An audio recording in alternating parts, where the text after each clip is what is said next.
உங்கள் தங்க நகையை விற்று பணம் பெற நம்பிக்கையான நிறுவனம் மேக்ஸ் கோல்ட். கால் 04445454545.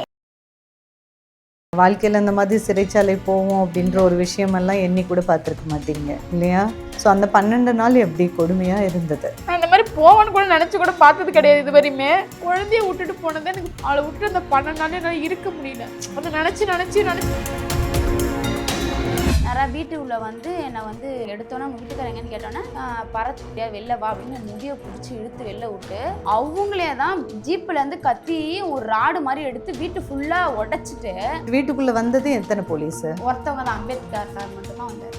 5 பவுன் நகை, வெள்ளி கொஞ்சம், என் பணம், துணியெல்லாம் மடிச்சுப்போம். அந்த ஸ்லாப்பு கூட உள்ள எல்லாத்தையும் கத்தி வச்சு ஒரு மாதிரி அந்த ராடு மாதிரி இருந்தது. அதை போட்டு எல்லாத்தையும் அடிச்சு உடச்சி டிவி எல்லாம் கொத்தி. இன்னைக்கு என்ன நியூஸ் வெளியில வருது காவல்துறை தரப்புல இருந்து அப்படின்னா, உங்க கணவன் மனைவிக்குள்ள உள்ள நடந்த சண்டையில அவங்க கணவரே அந்த வீட்டை உடைச்சிட்டாரு. இப்ப இல்லாம சண்டை போட்டு ஒரு டிவி உடைச்சு, ஃப்ரிட்ஜை உடைச்சி, மத்தையை கிடிச்சு, பணத்தெல்லாம் எடுத்துட்டு போய் ஒரு பொருள் புரோட்டீன் பவுடர்லாம் தண்ணி ஊற்றி வீட்டே ஒரு அதகனமா பண்ணி வைப்பாங்க. யாராவது மனசு வந்து இந்த மாதிரி செய்வாங்களா? இவங்களாம் கதையை ஜோடிக்கிறாங்க. எப்படின்னா அப்புறம் அம்பேத்கர் இன்ஸ்பெக்டர் வந்து கீதாவை எங்க வச்சுப்ப அரெஸ்ட் பண்ணாங்க உங்களுக்கு தெரியுமா? அவங்க வீட்லீங்களா? உங்க காலனி அம்மன் காலனி இல்லைங்களா? யார் உடைச்சாங்கன்னு தெரியுமாமா? ஓகே. கீதா எப்படிப்பட்ட ஃப்ரெண்டுமா உங்களுக்கு? கீதா திருடுவாங்களா? போலீஸ் வந்து அரெஸ்ட் பண்ண டைம்ல என்ன நடந்துச்சு? அம்பேத்கர் சார் உள்ள வந்தாங்க. அதுக்கப்புறம் இன்னும் 2 பேர் வந்தாங்க. உடைச்சாங்க எல்லாத்தையும். வந்து அந்த சார் மட்டும் தான் உடைச்சாங்க, வேற யாரும் உடைக்கல. அவங்க மட்டும் தான் உடைச்சாங்க. ஏன்னா இதெல்லாம் உடைக்கிறீங்க, உடைக்காதீங்க. அந்த இடத்துல ரொம்ப அப்படியே சுற்றுருவோம், போயிடுவோம், மிரட்டிடுவேன். நான் யாருன்னு தெரியும், என்னையே வர வச்சிட்டிங்களா அப்படின்றது. லேடிஸ் போலீஸ் என்னன்னா எங்க ஐயா வக்கீலுக்கு வக்கீல், ஜட்ஜுக்கு ஜட்ஜு, எங்க ஐயா அரசியல் அதிகாரி எல்லாம் எங்க ஐயா பார்த்துப்பாருன்னு அப்படின்னு ஒரு போலீஸ் அவங்களுக்கு வந்து பாப்பா பால் குடிக்கிறதுக்கு ரொம்ப அழுதுட்டாங்க. ஏன்னா அவளுக்கு இன்னும் பால் கூட நான் மறக்கடிக்கல. ரொம்ப அழுகுறான், ரொம்ப தேம்பி. அப்போ கூட அவள்கிட்ட கேட்டேன் ஏதாவது அடிச்சாங்களா அப்படின்னு. வந்து நான் பால் கொடுக்கறதுக்காக ஒரு நிமிஷம் கொடுங்க, பால் கொடுங்க. அப்போ கூட கொடுக்கக்கூடாது, என்ன ட்ராமா பண்ணுறீங்களா கூட அவளை பிடிங்கி எட்ட கடை சொன்னாங்க, கொடுக்கல. அதுக்கப்புறம் நான் வந்து வாண்டடாக பிடுங்கி நான் உட்காந்து அப்புறம் பால் கொடுத்தேன். நான் அங்கேயே வந்து என்னை வந்து ரொம்ப ஜிஹெச்சில் என்னை அசிங்கப்படுத்தினாங்க. என்னம்மா பண்ணாங்க? என்னை இந்த இடத்துல பிடிச்சி அப்படி கிழிச்சு, இந்த 2 இடமும் தழும்பு இருந்துச்சு, பிடிச்சி இழுத்து என்னை உட்கார வச்சுட்டாங்க டக்குன்னு. எல்லாருமே அங்கே இருக்கிறவங்க என்னை ஒரு அசிங்கமாக பார்த்தாங்க. பால் கொடுக்கக்கூடாது, அவங்க கொடுக்காத. அது யாரும் சொல்ல முடியாதே. அவங்க அந்த மாதிரி பண்ணாங்க. இளம் பெண்கள் அவங்க தாய்மார்களா இருக்கும்போது போலீஸ்லயும் அரெஸ்ட் பண்ணா கூட குழந்தையும் தாயும் பிரிக்க கூடாதுன்றது தானே சட்டமும் சொல்லுது. நான் ஒரு தலித் பொண்ணுன்றனால தான் இந்த மாதிரி எல்லாம் இவ்வளோ ஒரு வன்மமும் இதனாலதான் உங்களுக்கு நடக்குது. தான் விட்டதே. அப்புறம் என்ன பண்ணுமே தெரியல, உட்காந்தே இருந்தோம்னா பால் கட்டிச்சு. ஃபுல்லா பால் கட்டிச்சு. பாத்ரூம் போவோம்ல, நம்ம அங்கில கறந்து பாத்ரூம் ஊற்றிட்டு ஒரு ட்ரெஸ் இல்லாத என்ன அடிச்சு, எனக்கு ட்ரெஸ் இல்லாம அடிச்சாங்களா? அம்பேத்கர் தான் அனுப்பி விட்டதே. துணி இல்லாத என்ன அடிச்சு கேட்டாங்க, எங்க உங்க வீட்டுக்காரு? இந்த மாதிரி விசாரணை பண்ணணும்ன்றது நம்ம சட்டமே இல்லையேம்மா. அந்த மாதிரிலாம் என்ன பண்ணாங்க தான். ஒரு 23 வயசு பொண்ணுக்கு, கை குழந்தை வச்சுட்டு இருக்கக்கூடிய ஒரு பொண்ணுக்கு இந்த மாதிரியான ஒரு விசாரணை காவல்துறையில நடக்கணுமா? அதுக்கான அவசியம் என்ன? உடனே அன்னைக்கு வீட்டுல இருந்து கைது பண்ணி கூட்டு போயிருக்காங்க. அதுக்கான சாட்சி அந்த கிராமமே இருக்காங்க. ஆனா வர்ற செய்தி வந்து வேற ஒண்ணா இருக்கு. நானும் தப்பு பண்ண நானும் போனான்றீங்க, அதுக்கு ஆதாரத்தை காட்டுங்க. நீங்க இன்னுமே நீங்க பொய் சொல்ல எனக்கு வந்து இன்னுமே என்ன எல்லா இடத்துலயும் நீங்க அசிங்கப்படுத்துறீங்க. அப்புறம் எனக்கு கோவம் வருமா வராது?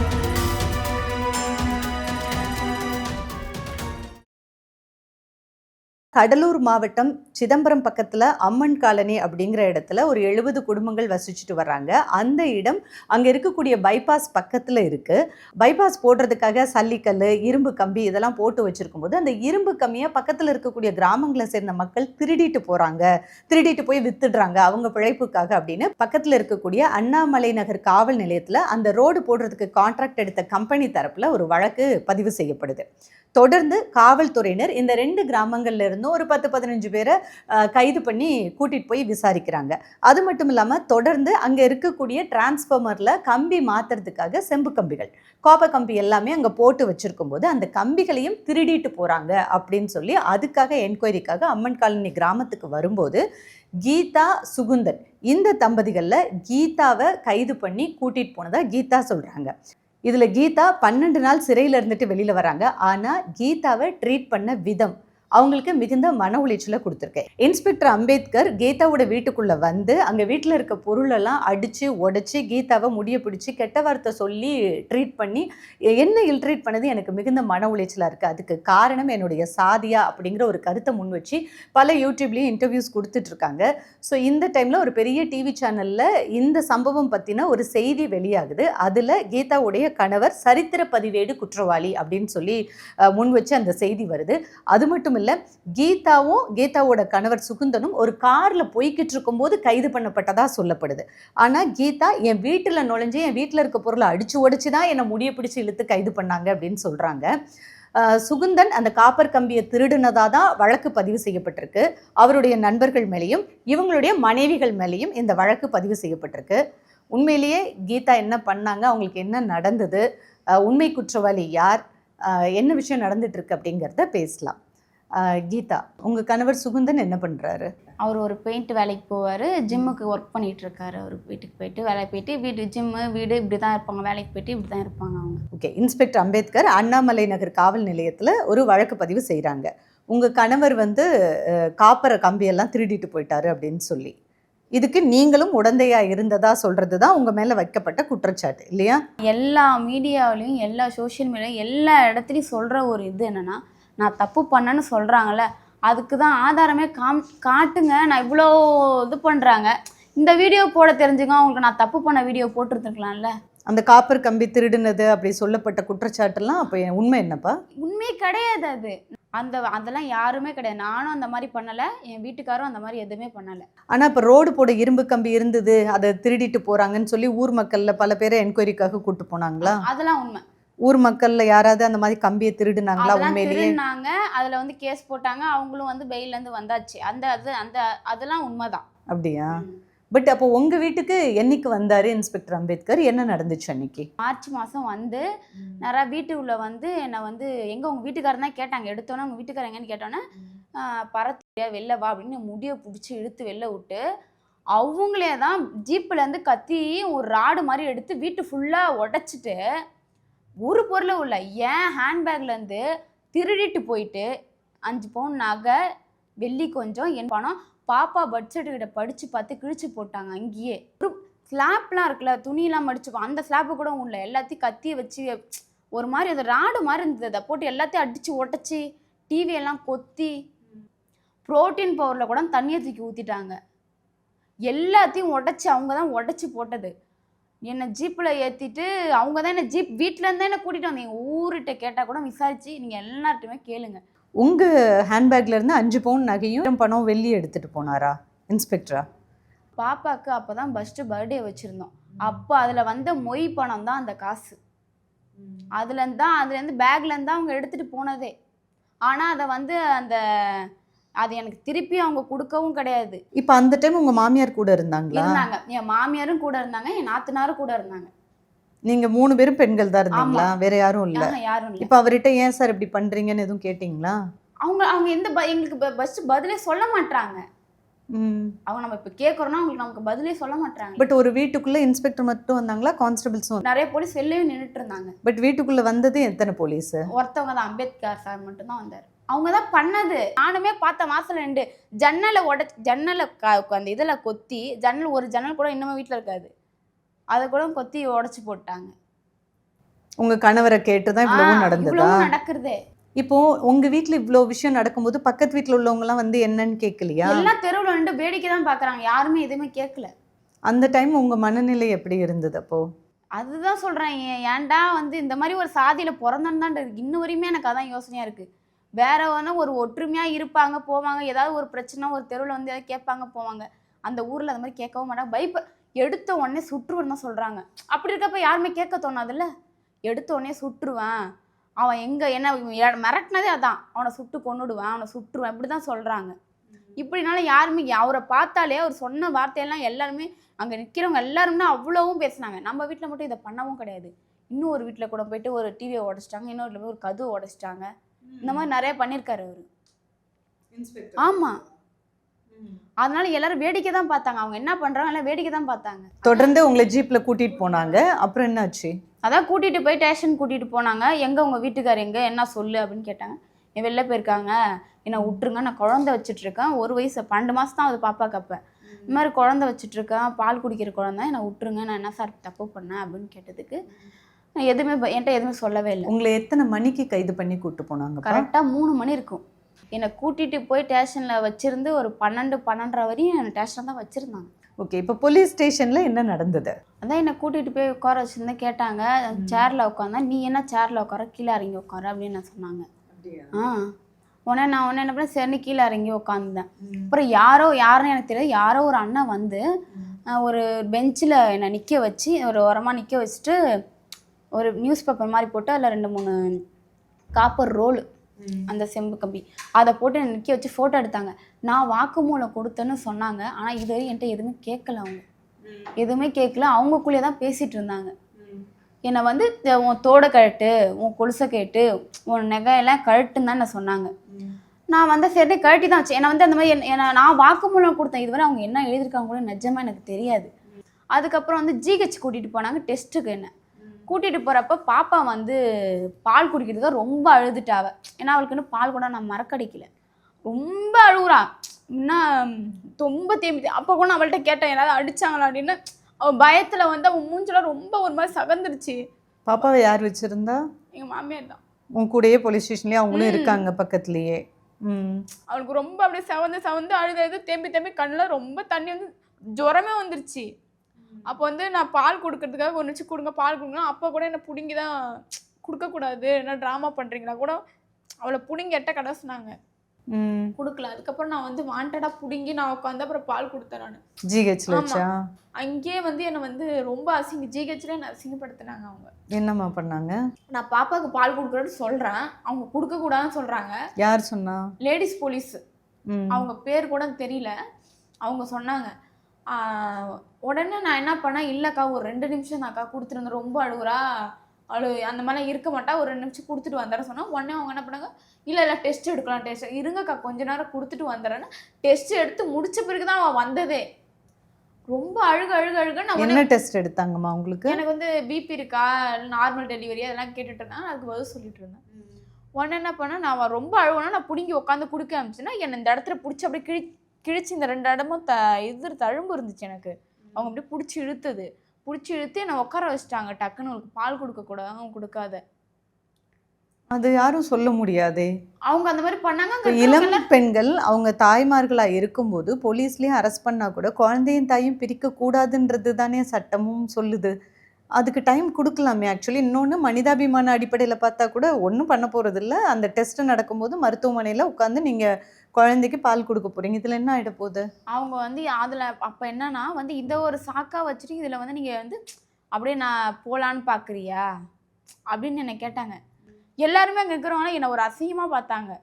நான் ஏதோ தப்பு பண்ணிட்டேன், அதனால தான் ஒரு குழந்தைய பிடிச்சி என்ன தப்பு. அப்போ எல்லாரும் மனசுலையும் ஓடி இருக்கலாம், நான் எந்த தப்பு பண்ணியிருக்கேன், அதனால் என்னை கூப்பிட்டு போயிருக்காங்கன்னு நினச்சி நான் இப்போ ஒரு நாளும் அவ்வளோ கடுப்பாக அந்த இது வரைக்கும் நான் ஜிஹெச்சுக்கே போனதில்லை. இந்த பிரச்சனை நடந்ததுல ஜிஹெச்சுக்கே போக மாட்டேன். நாளைக்கு அங்கே அந்த இடத்துல யாராவது நம்மளை பார்த்துருந்தா நம்மளை என்ன நினைப்பாங்கன்னு போக மாட்டேன். இதுக்கு முன்னாடி போலீஸ் ஸ்டேஷன் இந்த மாதிரியான விஷயங்கள் எதுவும் நீங்கள் டீல் பண்ணியிருக்கீங்களா? எனக்கு அதெல்லாம் இதுவரையும் எனக்கு தெரியாது. நான் இது வயசு போனதில்லை. 23ஆவது. 23 வயசு. ஆமாம். இதுவரை நீங்கள் எங்கே வேணால் நீங்கள் விசாரிச்சு கூட பார்த்துக்கலாம். இந்த மாதிரி என் மேலே ஏதோ ஒரு கேஸ் இருக்கா, நான் ஏதாவது தப்பு பண்ணியிருக்கேனா அப்படின்னு நீங்கள் எல்லாத்தையுமே கேட்டுக்கலாம். இந்த மாதிரி எனக்கு போலீஸ் ஸ்டேஷனுக்கு இந்த மாதிரி கோர்ட்டுக்கு இந்த மாதிரி நான் அலைஞ்சது கிடையாது இது வரையும். அப்போ தான் எனக்கு ஃபஸ்ட் டைம். அங்கே என்ன பண்ணுவாங்க கூட எனக்கு தெரியாது. நீங்கள் உங்களோட ஜாதினால தான் இவ்வளவும் பண்ணுறாங்கன்னு நினச்சிங்களா? நான் ஒரு தலித் பொண்ணுன்றனால தான் இந்த மாதிரி எல்லாம் இவ்வளோ ஒரு வன்மமும் இதனால தான் உங்களுக்கு நடக்குது. ஏன்னா நான் இந்த மாதிரி ஒரு தலித் பொண்ணு, யார் அடித்து வீட்டுக்குள்ளே பூந்து உடைச்சாலும் யாரும் கேட்க மாட்டாங்க. நீங்கள் தான் எடுத்தோடனே வந்து எல்லாரையும் மிரட்டுறீங்க, சுற்றுவோம் போயிடுவீங்கன்ட்டு. அந்த மாதிரி உள்ள கேஸ்ட்னால தான் இவங்க இந்த மாதிரிலாம் பண்ணுறதே. இல்லைன்னா இந்த மாதிரிலாம் வீட்டுக்குள்ளே பூந்து அடித்து உடச்சி இந்த மாதிரி யாருக்குமே ரைட்ஸே கிடையாது. அப்படியே இருந்தாலும் என்னை கூட்டிகிட்டு போய் விசாரணை தானே கூப்பிட்டு போனீங்க, என் மேலே எதுக்கு கேஸ் போடணும்? ஆனால் உங்கள் வீட்டை அடித்து உடைச்சதே இன்னைக்கு என்ன நியூஸ் வெளியில் வருது காவல்துறை தரப்புலேருந்து அப்படின்னா, உங்கள் கணவன் மனைவிக்குள்ளே உள்ள நடந்த சண்டையில் அவங்க கணவரே அந்த வீட்டை உடைச்சிட்டாரு. எப்படி ஒரு பொருள் டிவி வாங்கி வைக்கிறோம், இவ்வளோ அது சண்டையவே இருக்கட்டும், இப்போ இல்லாமல் சண்டை போட்டு ஒரு டிவி உடச்சி, ஃப்ரிட்ஜை உடச்சி, மத்தையை கிடிச்சு, பணத்தெல்லாம் எடுத்துகிட்டு போய் ஒரு பொருள் ப்ரோட்டீன் பவுடர்லாம் தண்ணி ஊற்றி வீட்டே ஒரு அதகனமாக பண்ணி வைப்பாங்க. யாராவது மனசு இந்த மாதிரி செய்வாங்களா? இவங்களாம் கதையை ஜோடிக்கிறாங்க. எப்படின்னா அவங்க மேலே இருக்கிற தப்பை இப்போ வந்து எங்கள் பக்கம் சாட்டி விட்டுருக்காங்க. ஆனால் இதை வந்து நான் வந்து விடவே மாட்டேன். ஏன்னா நான் எந்த தப்புமே பண்ணலை. அதனால் இன்னும் எந்த லெவலுக்கு நான் போய் இறங்கி நான் செத்தாலுமே இதை நான் எந்த தப்புமே பண்ணலன்றதை நிரூபிச்சுட்டு தான் நான் சாவேனே. நான் இப்போ மருத்துவமனையிலேருந்து உங்களை கூட்டிகிட்டு போய் என்ன பண்ணாங்கம்மா அடுத்து? ஒரு 12 மணி இருக்கும் நைட்டா? ஆமாம். அன்னைக்கு தான் உங்கள் மேலே எஃப்ஐஆரும் பதிவு பண்ணாங்களா? அதுவரை எஃப்ஐஆர் போடலையா? அங்கே கூட நான் வந்து அங்கே ஏதோ பேசிட்டு தான் இருந்தாங்க. அப்போ கூட எனக்கு தெரியாது. ஹாஸ்பிட்டல்லேருந்து கூட்டிகிட்டு வந்து நிறைய ஜீப்பில் ஏற்றி திருப்பி டேஷன் தான் கூட்டிகிட்டு போனாங்க. அங்கே ரொம்ப நேரம் என்ன உட்கார வச்சுருந்தாங்க.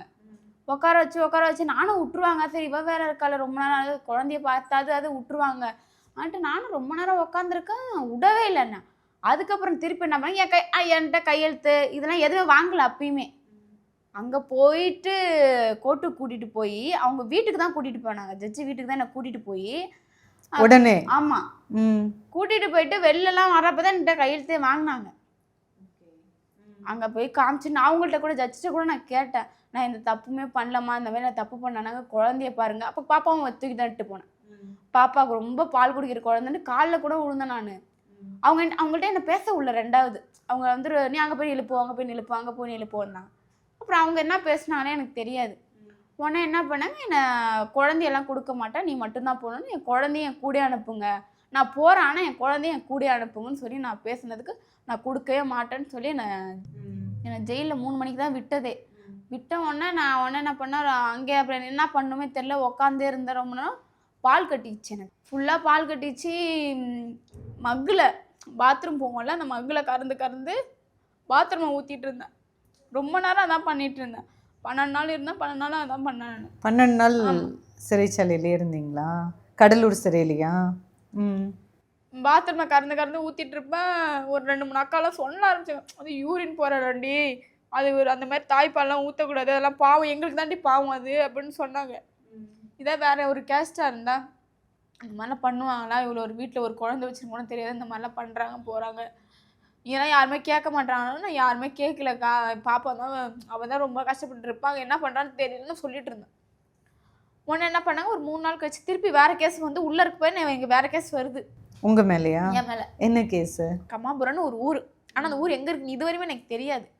அந்த ஊர்ல இருந்து என் மேல திருப்பி ஒரு கேஸ் வருது. நீங்க ஜெயிலுக்குள்ள இருக்கும்போதே. அப்ப எனக்கு ஒண்ணுமே சொல்ல முடியல, என்னடா இது நம்ம வராத அளவுக்கு ஒன்றும் பண்றாங்களே.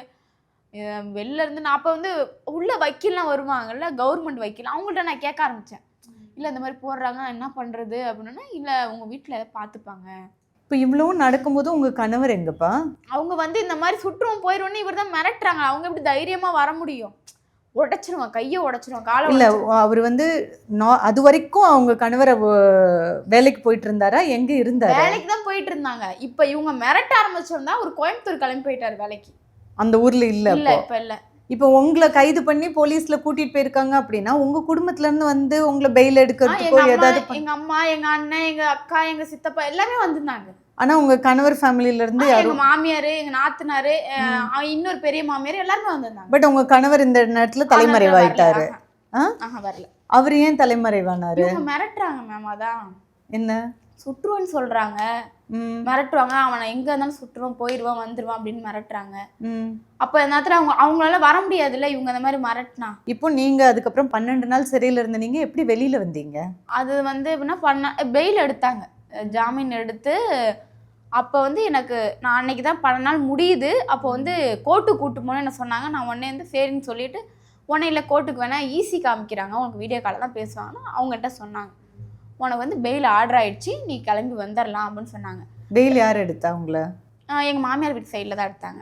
இதுலேருந்து எப்படா வெளில போய் என் குழந்தைய பார்ப்பேன்ட்டு தான் நான் வந்தேன். ஓகேங்க, வாழ்க்கையில் இந்த மாதிரி சிறைச்சாலை போவோம் அப்படின்ற ஒரு விஷயமெல்லாம் எண்ணி கூட பார்த்துருக்க மாட்டீங்க இல்லையா? ஸோ அந்த 12 நாள் எப்படி கொடுமையாக இருந்தது? அதுதான் சொல்கிறேனே, எனக்கு இந்த மாதிரிலாம் பழக்கம் கிடையாது. நான் இந்த மாதிரி போவேன்னு கூட நினச்சி கூட பார்த்தது கிடையாது இது வரையுமே. இந்த மாதிரி நான் போயிருந்தா கூட எனக்கு பிரச்சனை இல்லை. குழந்தைய விட்டுட்டு போனது எனக்கு அதை நினச்சி இது வரையுமே அவள் நினைக்கிறப்ப தோணும் எனக்கு. அவ்வளோ ஒரு குண்டா, அவ்வளோ ஒரு நல்ல ஒரு குழந்தைய இன்னும் ஒரு குண்டா நல்லா பார்த்துக்கிட்டேன் நான். அவளை விட்டு அந்த 12 நாள் என்னால் இருக்க முடியல. அதை நினச்சி இப்போ கூட அதை நினைப்பேன் நான். எங்கே நினச்சா எனக்கு அது அழுவ வந்துடும் அவளை நினச்சி. ஏன்னா அது ஃபுல்லாக நான் அவ்வளோ கஷ்டப்பட்டேன் அது உள்ள. நாங்கள் எங்கள் வீட்லேயுமே யாருமே இது வரையும் அந்த மாதிரி கேஸு கோர்ட்டு இதெல்லாம் நாங்கள் அலைஞ்சது கிடையாது. நாங்கள் முன்னே எங்கள் வேலை உண்டு, நாங்கள் இப்படி தான் இருப்போம்.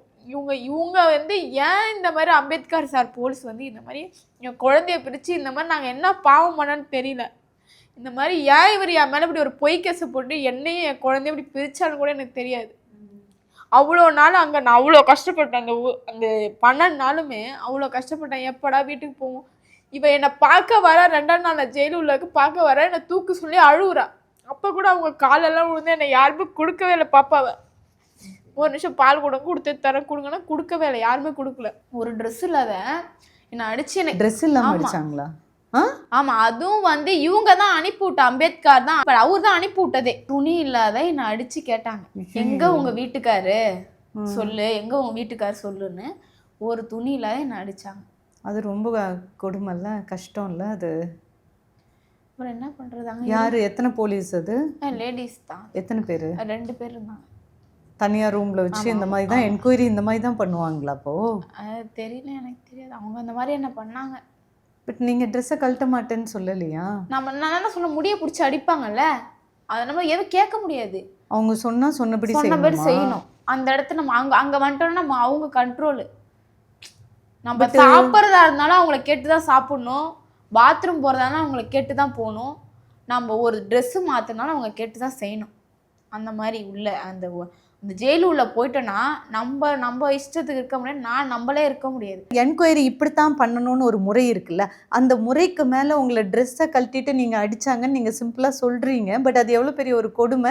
23 வயசில் ஒரு பொண்ணுக்கு இந்த மாதிரியான ஒரு என்கொயரி, இந்த சம்பவம் குற்றமே சுமத்தி இருந்தால் கூட ஒரு சிசிடிவி ஆதாரம் இருக்கா, அதெல்லாம் வேற. இப்படி ஒரு விசாரணை நடத்தணுமான்னு ஒரு கேள்வி இருக்குல்ல.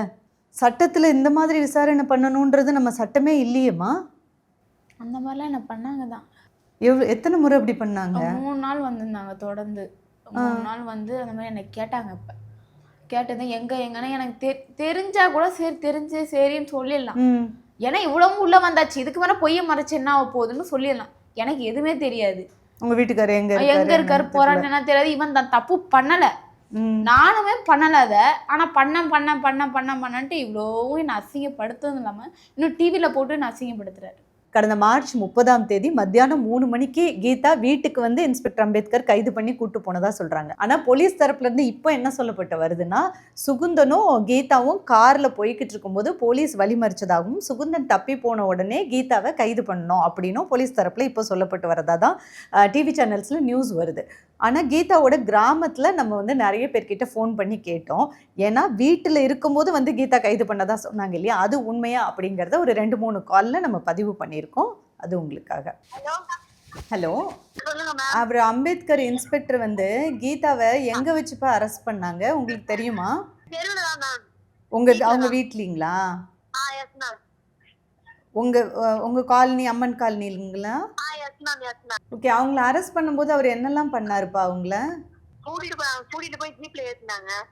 வீட்டுக்குள்ள போக முடியல. Okay okay. அவங்க வீட்டுக்குள்ள நடந்துச்சு. பட் வெளில வரும்போது தான் எனக்கு தெரியும். அப்போ அவங்க வீடெல்லாம் என்ன ஆச்சுன்னு உங்களுக்கு தெரியுமா? இப்போ கீதாவை கைது பண்ணி இன்ஸ்பெக்டர் அம்பேத்கர் கூட்டு போயிட்டார். அப்போ வீட்டுக்குள்ள போய் பாத்தீங்களா நீங்க? பொருள்லாம் உடைச்சாங்க, அது தெரியும். அது தெரியுமா? யார் உடைச்சாங்கன்னு தெரியுமாமா? போலீஸ்காரங்க தான் உடைச்சாங்க. ஓகே. கீதா எப்படிப்பட்ட ஃப்ரெண்டுமா உங்களுக்கு? கீதா திருடுவாங்களா? அவங்க திருடலாம் மாட்டாங்க. மோனிஷா, சொல்லுங்க. போலீஸ் வந்து அரெஸ்ட் பண்ண டைம்ல என்ன நடந்துச்சு? போலீஸ் வந்து அரெஸ்ட் பண்ண அப்ப வந்து கீதாவை வந்து அந்த ரோட்லயே ஜீப்ல ஏத்துட்டாங்க. நான் மட்டும்தான் உள்ள இருந்தேன். அப்ப அம்பேத்கர் சார் உள்ள வந்தாங்க. அதுக்கப்புறம் இன்னும் 2 பேர் வந்தாங்க. உடைச்சாங்க எல்லாத்தையும். வந்து அந்த சார் மட்டும் தான் உடைச்சாங்க, வேற யாரும் உடைக்கல. அவங்க மட்டும் தான் உடைச்சாங்க. ஏன்னா இதெல்லாம் உடைக்கிறீங்க, உடைக்காதீங்க, அவன் பண்ணா அவனை ஏதாவது பண்ணுங்க, எங்களெல்லாம் எதுக்கு, எங்க பொருள் எல்லாம் எதுக்கு உடைக்கிறீங்க அப்படின்னு கேட்டதுக்கு, உன் தம்பி வர சொல்லி எதுவா இருந்தாலும் பேசிக்கலாம், அவன் வர்ற வரைக்கும் நான் உடைப்பேன் தான் அப்படின்ட்டு வீட்டுல உள்ள பீரோ, வீட்டுல உள்ள திங்ஸ், கபோர்டு, இது மாதிரி நிறைய திங்ஸ் எல்லாம் உடைச்சிட்டு, மெயினா டிவியை உடைக்கும் போது நான் கெஞ்சிரேன், உடைக்காதீங்க. பீரோ வந்து திறக்க சொன்னாங்க. நான் திறக்கலான்னு போறேன். சாவி எடுக்கிறதுக்குள்ள திரும்பி பார்க்கலாம், அந்த கத்தியை வச்சு டப்புன்னு உடைச்சிட்டாங்க. ஏன்னா உடைச்சிங்கிற பீரோல என்னோட குழந்தைங்களுக்கு வைக்க வச்சிருந்த கொலுசு, இடுப்பு சங்கிலி, என்னோட கொலுசு எல்லாம் எடுத்து ஒரு கட்டப்பையில போட்டாங்க. அப்பதான் புதுசா எடுத்து வச்சிருந்தோம், பிறந்த குழந்தைக்கு போடுறதுக்காக எடுத்து கட்டப்பையில போட்டாங்க. ஏன்னா இதெல்லாம் எடுக்கிறீங்க, இதெல்லாம் எடுக்காதீங்கண்ணா அப்படின்னு நான் சொல்றேன். என்னோட பொருள் இதெல்லாம் அவங்க வேற நாங்க வேற, நானே விருந்தாடி வந்திருக்கேன் அப்படின்னதுக்கு அவங்க வந்து உன் தம்பி அமுச்சு விட்டு எதுவும் இருந்தா இதெல்லாம் வாங்கிக்க அப்படின்னாங்க. 2-3 வாட்டி தெருவுக்கு கூட வந்தாங்க. அப்ப வேணா நேர்ல பார்த்து நான் கேட்டேன், என் திங்ஸ் எல்லாம் என்கிட்ட கொடுங்க அப்படின்னதுக்கு உன் தம்பி அனுப்பிச்சுட்டு வாங்கிக்க அப்படின்ட்டாங்க. சரிம்மா, சரி, ஓகே. Okay, thank you. பெரிய பெரிய குற்றங்கள்லாம் ஒரு எஃப்ஐஆர் கூட பதிவு பண்ண முடியாமல், வழக்கை வந்து ஒன்றுமே பண்ண முடியாமல் சாமானிய மக்கள் போலீஸ் ஸ்டேஷனுக்கே அத்தனை முறை அழைய வேண்டியதாக இருக்குது. ஆனால் ஒரு காப்பர் கம்பியை திருடிட்டீங்க அப்படின்னு சொல்லி ஒரு குற்றம் சுமத்தினா கூட இது முறை இல்லைல்ல விசாரணை பண்ணுறதுக்கு. எத்தனையோ பாதிக்கப்பட்டவங்களுக்காக நான் எத்தனையோ கேஸ் ஹிஸ்ட்ரி வந்து பண்ணியிருக்கேன். ஆனால் அத்தனையிலையுமே ஒரு எஃப்ஐஆர் பதிவு பண்ணுறதுக்கே அவ்வளோ அலையணும். எஃப்ஐஆர் பதிவு பண்ணால் கூட என்கொயரி வந்து இப்படி இருக்காது குற்றம் சுமத்தப்பட்டவங்க மேலே. பட் ஏன் உங்களுக்கு இவ்வளோ நடந்தது இந்த மாதிரி? இப்போ குற்றம் வந்து இவங்க பண்ணாங்களா இல்லையாங்கிறது இட்ஸ் டிஃப்ரெண்ட். அது ப்ரூஃபோட காவல்துறையில் சமர்ப்பிச்சாங்க அப்படின்னா அதுக்கான நடவடிக்கைகள் அது வேறு. பட் ஒரு 23 வயசு பொண்ணுக்கு, கை குழந்தை வச்சுட்டு இருக்கக்கூடிய ஒரு பொண்ணுக்கு இந்த மாதிரியான ஒரு விசாரணை காவல்துறையில் நடக்கணுமா? அதுக்கான அவசியம் என்ன? உடனே அன்றைக்கி வீட்டிலேருந்து கைது பண்ணி கூப்பிட்டு போயிருக்காங்க. அதுக்கான சாட்சி அந்த கிராமமே இருக்காங்க. ஆனால் வர்ற செய்தி வந்து வேற ஒன்றா இருக்குது. வீடை அடித்து உடைச்சது இன்ஸ்பெக்டர் அம்பேத்கர் அப்படின்னு இந்த பொண்ணு சொல்கிறது உண்மை அப்படின்னா அதுக்கான விசாரணை கண்டிப்பாக வேணும். ஏன்னா அப்படியெல்லாம் ஒரு வீட்டுக்குள்ளே நுழைச்சி அடித்து உடைச்சி விசாரணை பண்ணிட முடியாது. ஒரு பொண்ணை அரெஸ்ட் பண்ணி கூட்டிகிட்டு போயிட முடியாது. இன்றைக்கி அந்த கிராமமே பக்கத்தில் இருக்காங்க அப்படின்னா அவங்க எல்லாரும் இவங்களுக்கு சாட்சி சொல்ல வருவாங்களான்னு கேட்டால் கூட அது கூட தெரியாது இல்லை. ஏன்னா அது கூட மிரட்டினாலும் மிரட்டுவாங்கல்ல. இன்னைக்கு இப்போ அவங்களுக்கு ஏதாவது பாதிப்பு வரும்னா அவங்களும் நினைப்பாங்க. ஏன்னா அந்தளவுக்கு ஒரு மிரட்டுவார், எடுத்தோன்னே சுட்டுவா. அங்கே வந்து அவ்வளோ பேசி எல்லாரும் சுட்டுருவோன்னா அவங்களுக்கு பயந்தானே வரும். இதில் வந்து அப்படிலாம் சுட முடியாதுமா, அவங்க அப்படி தான் சொல்கிறாங்க. இதில் வந்து என் கூடயே இருந்து அங்கே அக்கம் பக்கத்தில் என் பாப்பா வச்சு ரொம்ப கஷ்டம். நான் உள்ளே போனப்போ வெளில வந்தப்போ ஒரு பொண்ணு உட்காந்து அவ்வளோ அழுதா என் கூட. அவளை பார்க்க பாவமாக இருந்துச்சுக்கா, நீ எப்படி விட்டுட்டு போன அப்படின்னு சொல்லி அப்படி அழுதா. இதுக்கப்புறம் போவாதுக்கா எங்கேயும், அவளை பார்க்க அப்படியே அங்கேயும் இங்கேயும் சுற்றுவாக்கா, ரூமுக்கு ஓடுவாக்கா, அம்மா எங்கன்னு கேட்டு அவளை விட்டுட்டு எங்கே நீ போவாதுக்கான்னு சொல்லி உட்காந்து அவ்வளோ அழுதா. நான் எங்கடி போனேன் இப்படி தானே, சரி விடுடி தான் நடந்தது முடிஞ்சிச்சு விடு அப்படின்னு சொல்லிட்டு நான் உடனே விட்டுட்டாங்க. தெருவில் ஒரு நாள் போக ஆரம்பித்தேன், எல்லோரும் பார்க்க அழுவ ஆரம்பிச்சிட்டாங்க என்ன. அது பாவம், அவள் பார்க்கவே பாவமாக இருந்துட்டு உன் பிள்ளைய நினச்சி நான் அழுதண்டி. நான் அவள் பார்க்கவே பாவமாக இருந்தது, யாருன்னு இப்படி பண்ணுறீங்க அப்படின்னு கேட்டு என்ன சொன்னாங்க அவங்க. சரி உடுக்கானா அவளை அப்படியே ரொம்ப துரும்ப அவளுக்கு நான் யாருன்னே தெரியல. இதுதான் எனக்கு பெரிய கஷ்டமே. 12 நாள்லையுமே அவளுக்கு நான் யாருன்னு தெரியல. அவளுக்கு நான் சொல்லி யாரும் நான் தான் அம்மா தான். ஏன் தெரியல? மறந்துடுச்சு 12 நாள்லயா? ஓகே. அந்த அது நம்ம மல்லாட்டு பிள்ளையா இருந்தாலும் சரி, அவளுக்கு என்ன நினப்பு, நான் போனதில் அவளுக்கு என்ன ஆச்சு என்னன்னு எனக்கு தெரியல. வந்தோடனே படுத்திருக்கா. நான் அதை குடிச்சிட்டு வந்து டக்குன்னு பாப்பா வந்து யாரும் நான் தான் அம்மா இருந்திருக்கன்ற பார்த்துட்டு அழுகுறா. ஆனால் என்கிட்ட பால் குடிக்கிறா. ஆனால் நான் யாருன்னு தெரியல. அப்புறம் கொஞ்சம் கொஞ்சமாக சொல்கிறேன், நான் தான்டா அம்மாடா அப்படின்னு சொல்லி அவளை நான் விளாட்றப்ப அது எல்லாத்தையும் சொல்லிட்டு இருந்தப்ப நான் விளாட்டு பண்ணேன். அவளுக்கு டக்குன்னு என் நாத்தனார்கிட்ட போயிட்டான். ஏன்னா அவங்க தானே வச்சுருந்தாங்க, அதனால் அங்கே போயிட்டு அவங்க தாய்ப்பால் கொடுத்தாங்களா பாப்பாவுக்கு? அவங்க டெலிவரி ஆனதுனால அவங்க வச்சுருந்தாங்க. திருப்பி என்னட்ட வந்தா. அப்புறம் அவங்கள்ட்ட தான் அதுக்கப்புறம் கொஞ்சம் கொஞ்சமாக அவளுக்கு நான் இப்போ சொல்லி ஃபோட்டோவெல்லாம் காமிச்ச பிறகு அம்மான்னு அதுக்கப்புறம் தான் அவங்க என் கூட செட் ஆனதே. ஒருவேளை குழந்தையும் உங்களை திடீர்னு பிரிஞ்சதுனால மென்டலி ஏதாவது அஃபெக்ட் ஆயிருந்திருக்கலாம். ரொம்ப அழுதுருக்காங்க இல்லையா குழந்தையும்? ஓகே. இப்போ உங்களுக்கு பெயில் எடுத்தது யாருப்பா? எங்கள் மாமியார் தான் பெயில் எடுத்து இப்போ நீங்கள் வீட்டுக்கு வந்துட்டீங்க. இப்போ வர உங்கள் கணவர் தலைமறைவா இருக்காரா? வீட்டில் வந்து மிரட்டுறாங்க. வீட்டுக்கா? யார் வரா? அம்பேத்கர் போலீஸ் தான் வராரு. ஏன்? கதவு திறக்கலாம், பக்கத்து வீட்டு குமார் வந்திருக்கா, கதவு திற அப்படின்னு சொல்லுவார். இப்போ நம்ம திறக்கலைன்னா நம்மளோட கதவு உடச்சிட்டு உள்ளே வந்துடுவார். உள்ளே வந்து என்னதான் அப்படியே சுற்றி பார்த்துட்டு திருப்பிவார். டெய்லியும் ஒரு நாள் அவங்க வீடு மாதிரி டெய்லியும் வருவார். டெய்லியும் வந்து போயிட்டு இப்படியே இதே தான். நான் பயந்துட்டு அங்கே படுக்கிறதே இல்லை. ஏற்கனவே என் மேலே பொய் கேஸ் வேறு போட்டிங்க, இன்னும் நீங்கள் என்னென்ன கேஸ் போட்டுறது கூட நீங்கள் துணிஞ்ச ஆள் தான் நீங்கள் அப்படின்ட்டு நாங்கள் இருக்கிறது நேரம் எங்கள் அம்மா வீட்டுக்கு கிளம்பி நான் எங்கள் அம்மா வீட்டுக்கு வந்துட்டேன். ஓ, தினமும் உங்கள் கணவரை தேடி உங்களுக்கு உங்கள் கணவர் எங்கே இருக்காருன்னு தெரியுமா? அவர் உங்ககிட்ட பேசினாரா? ஏன்னா உங்கள் கணவரோட குற்றச்சாட்டு பொருட்டு தான் உங்களை கைது பண்ணிட்டு போய் இவ்வளோ டார்ச்சர் நடந்திருக்கு. இப்போ இதில் அவரும் உங்களுக்கு ஏதாவது பண்ணணும்ல? ஆமாம், அவங்கள்ட்ட நான் அந்த அளவுக்குலாம் எதுவும் பேசுறதில்லை. நான் வேணான்ட்டு அவங்கள எனக்கு வேணான்ற மைண்டுக்கு வந்துட்டேன். ஹஸ்பண்டா? ஏன்பா அப்படி தான் இருக்கேன். நான் எங்கள் அம்மா வீட்டோட இருக்கேன்ல, அவங்களுக்கு ஃபோன் பண்ணி நான் கேட்டால் கூடமே அவங்க நான் இந்த தப்பும் பண்ணலை தான் அவங்க சொல்கிறாங்க. இதனால இவ்வளோ அசிங்கப்பட்டு இப்படி போய்கிட்டு அதனால அவங்கள்ட்ட அந்த அளவுக்கு நான் பேசுறதுல போதில் எங்கள் அம்மா வீட்டோட தான் நான் இருக்கேன். இப்போ உங்களுக்கு தொடர்ந்து என்ன வேணும் அப்படின்னு நீங்கள் நினச்சி மீடியாவில் இன்டர்வியூ கொடுத்துட்ருக்கீங்கம்மா? எனக்கு நியாயம் கிடைக்கணும். நான் இந்த தப்பும் பண்ண என்ன நியாயமா உங்களுக்கு வேணும்? நான் என்ன இப்படி பண்ண போலீஸ் மேலே, அம்பேத்கர் போலீஸ் மேலே ஆக்ஷன் எடுக்கணும். போலீஸ் மேலேயே இப்போ நீங்கள் கேஸ் கொடுத்துருக்கீங்களா இல்லை என்னம்மா? கொடுத்துருக்கேன். கொடுத்துருக்கீங்களா? என்ன சொல்லி கொடுத்துருக்கீங்கப்பா? அவர் தான் என் மேலே வந்து பொய் வழக்கு போட்டாங்கல்ல அப்படின்ட்டு கேஸ் போட்டிருக்கோம். நாங்கள் 13 இடத்துக்கு வந்து மனுவும் போட்டிருக்கோம். எங்கெல்லாமா? மனித உரிமையாளர் அப்படின்ட்டு நிறைய ஒரு இடத்துக்குலாம் போட்டிருக்கோம் நாங்கள். ஆனால் தயவு செய்து சொல்கிறேன், நான் இதை தப்புமே பண்ணலை. என் குழந்தைய பிரித்து என்னை கூட்டிகிட்டு போனதுக்கும் நான் இந்த தப்பும் பண்ணாதனாலதுக்கு அம்பேத்கர் போலீஸ் மேலே உடனே நீங்கள் நடவடிக்கை எடுங்க. நான் கேட்குறது நான் போனதுக்கான ஆதாரம் கேட்குறேன். ஆனால் இவங்க என்ன அதில் உங்களுக்கு புரியுது? அந்த நியூஸ் கூட நீங்கள் அவங்க ஏதோ வேற ஏதோ சொல்கிறாங்க. நான் கேட்டது நான் என்ன தப்பு பண்ணேன், என் வீட்டுக்கார தப்பு பண்ணாத விட்டுருங்க, நான் என்ன தப்பு பண்ணேன் அதுதானே தெரியும்.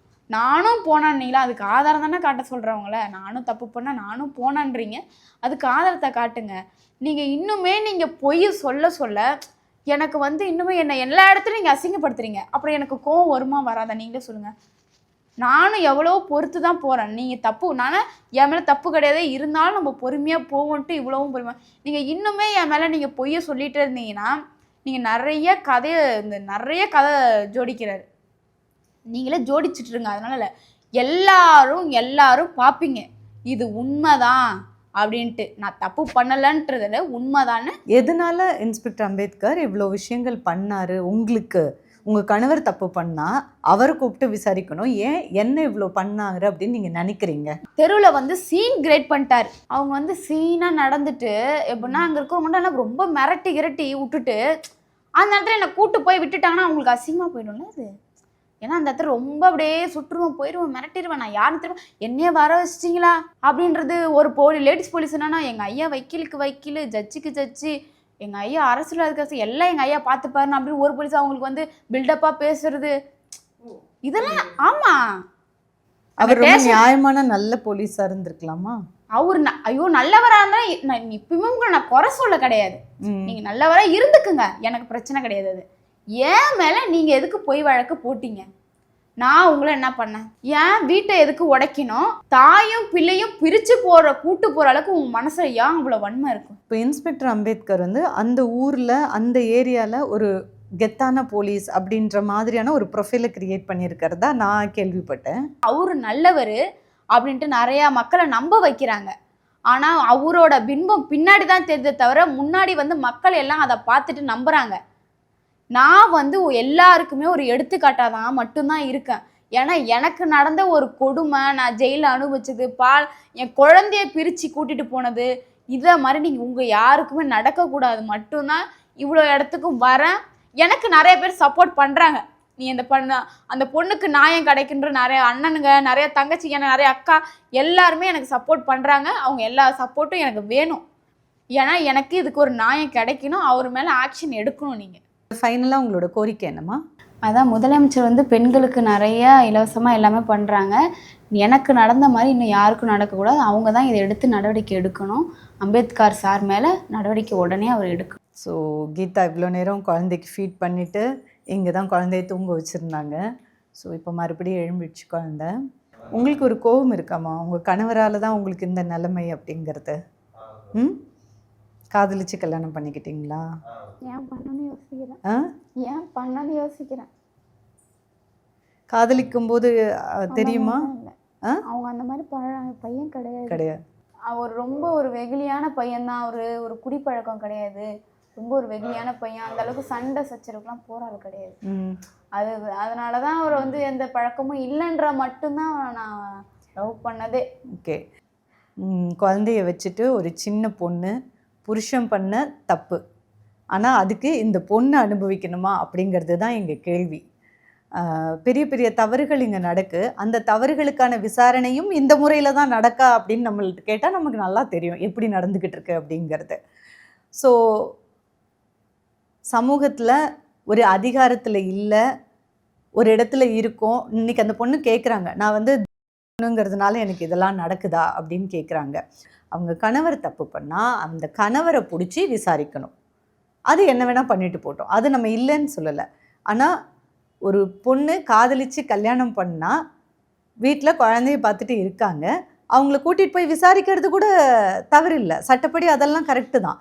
ஆனால் அந்த விசாரணை நடந்த முறை, ஒரு கை குழந்தைய வச்சுட்டு இருக்கும்போது பிரித்து 12 நாள் சிறைக்குள்ளே தள்ளி அவ்வளோ பெரிய குற்றம் இந்த பொண்ணு வந்து என்ன பண்ணிட்டாங்க, அதுக்கு இவ்வளோ பெரிய தண்டனையா அப்படிங்கிறது தான் அந்த பொண்ணுக்கான மன உளைச்சலாகவும் இங்கே இருக்குது. ஸோ இந்த பொண்ணு இதை நான் சும்மா விட மாட்டேன், எனக்கு நடந்தது மிகப்பெரிய அநியாயம், என் புருஷன் தப்பு பண்ணால் புருஷனை கூப்பிட்டு விசாரிங்க, பிடிச்சி உள்ளே போடுங்க, என்ன வேணால் பண்ணுங்க அப்படின்றது ரெடியாக இருக்காங்க. அவங்களுக்கு நடந்த இல்ட்ரீட், இந்த ஒரு அவங்களை இழிவுபடுத்தி நடந்த விசாரணை, இதுக்கான பதில் நியாயம் எனக்கு வேணும் அப்படின்றாங்க. கிடைக்குமா அப்படின்றது பெரிய கேள்விக்குறி தான். ஆனால் இப்படி நடக்கக்கூடாது, அப்படி நடந்தால் அந்த தவறு வெளிச்சத்துக்கு வரும். அதிகாரத்தில் இருக்கிறவங்க எந்த தவறையும் ஈஸியாக செய்ய முடியாது, அது கண்டிப்பாக வெளிச்சத்துக்கு வருங்கிறத இந்த பொண்ணு இன்னைக்கு ப்ரூவ் பண்ணிருக்காங்க. உங்கள் தங்க நகையை விற்று பணம் பெற நம்பிக்கையான நிறுவனம் மேக்ஸ் கோல்ட். கால் 04445454545.